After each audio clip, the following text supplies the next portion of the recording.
नमस्कार. नवी मुंबई महानगरपालिकेच्या सार्वत्रिक निवडणुकीसाठी दिनांक 15 जानेवारी 2026 रोजी मतदान होत असून मतदानाची वेळ ही सकाळी 7:30 ते सायंकाळी 5:30 पर्यंत आहे. यामध्ये सर्व नवी मुंबईतील नागरिकांनी मतदानाचा हक्क बजवावा असे मी नम्र आवाहन करतो. यावेळी पहिल्यांदाच नवी मुंबई महानगरपालिकेची निवडणूक ही बहुसदस्यीय पॅनल पद्धतीने होत आहे. याकरिता महानगरपालिका क्षेत्राची 28 प्रभागांमध्ये विभागणी केली आहे.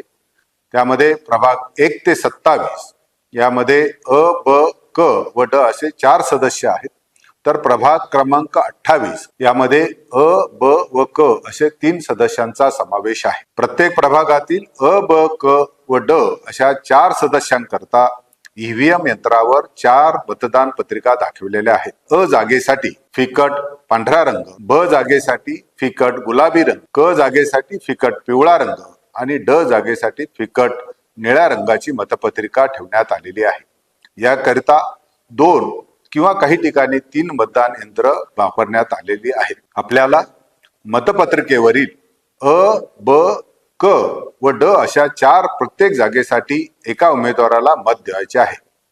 प्रत्येक जागेसाठी मतदान केल्यावर त्या समोरील लाल रंगाची लाईट लागेल.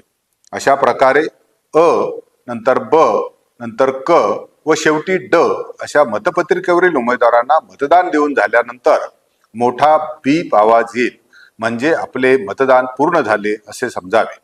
महानगरपालिका क्षेत्रात एकूण 1148 मतदान केंद्र असून त्या ठिकाणी नागरिकांकरता बैठक व्यवस्था, पिण्याचे पाणी, प्रसाधनगृह, व्हीलचेअर इत्यादी सुविधा पुरवलेल्या आहेत. तसेच सर्व मतदान केंद्रावर सीसीटीव्ही लावण्यात आलेले आहेत. दिव्यांग व्यक्ती, गरोदर महिला, वयोवृद्ध नागरिक यांना प्राधान्याने प्रवेश देण्यात येणार आहे. तरी नवी मुंबईतील सर्व मतदारांनी दिनांक 15 जानेवारी 2026 रोजी सकाळी 7:30 ते सायंकाळी 5:30 या वेळेत मतदान केंद्रावर जाऊन मतदान करावे असे मी नम्र आवाहन करतो. धन्यवाद.